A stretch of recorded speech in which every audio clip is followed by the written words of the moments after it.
Following Jesus involves relinquishing your life and turning it over to Him. In fact, the word the Bible uses, death. Death to self and life in Christ. It's all gravy. My initial decision was made when I was 10 years old, when I first realized, though I had gone to church, that I was not a follower of Jesus. And so I struggled with that a bit, but then I committed my life to Him and to follow His plan. And I have no regrets. I'm looking back on a long life, and I have no regrets that I have followed Him through all these years.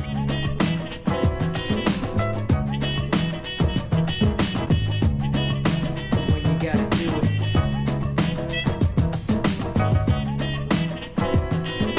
it. After I finished college, I did have the sense that perhaps God wanted me to be a missionary and go to Africa.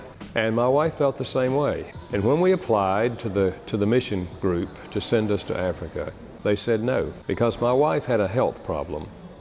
And they said she will not make it in Africa.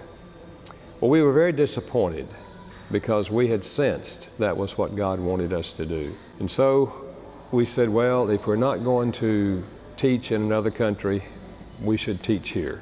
And every Friday night, we had college students in our house, asking questions, answering questions, working with them. And of course, I've been counseling people all this time. And all of my books grew out of the counseling. They've been translated in other languages, 50 languages now around the world. And they send us copies of the books. And so 2 or 3 years ago, I was opening a box of books, and I looked up, and my wife was crying. And I said, honey, why are you crying? What's wrong? And she said, nothing's wrong. I just remember we wanted to be missionaries. And now your books are all over the world. Which says that God's plans are bigger than our plans. And God's plans are better than our plans.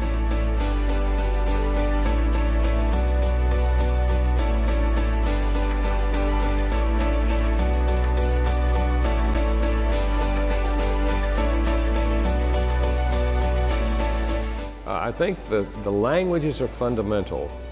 What I call the dialects will differ from different cultures. In the early days of our marriage, my wife and I had severe problems. And within 6 months, I was wondering, why did we get married? And I was really pretty desperate when I finally said to God, I don't know what else to do. I've done everything I know to do. It's not getting any better. And as soon as I said that, there came to my mind a vision of Jesus on His knees washing the feet of His followers. And I heard God say to me, that's the problem in your marriage. You do not have the attitude of Christ toward your wife. And I knew it was true. My attitude was, look, if you'll listen to me, we will have a good marriage. I blamed her, but that day I got a different message. The problem was, I did not have an attitude of serving her, which is what Jesus had.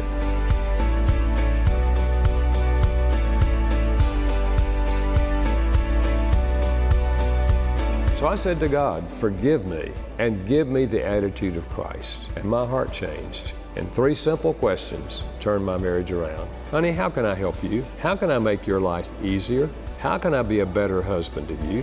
And when I asked those 3 questions, within 3 months, she started asking me those 3 questions.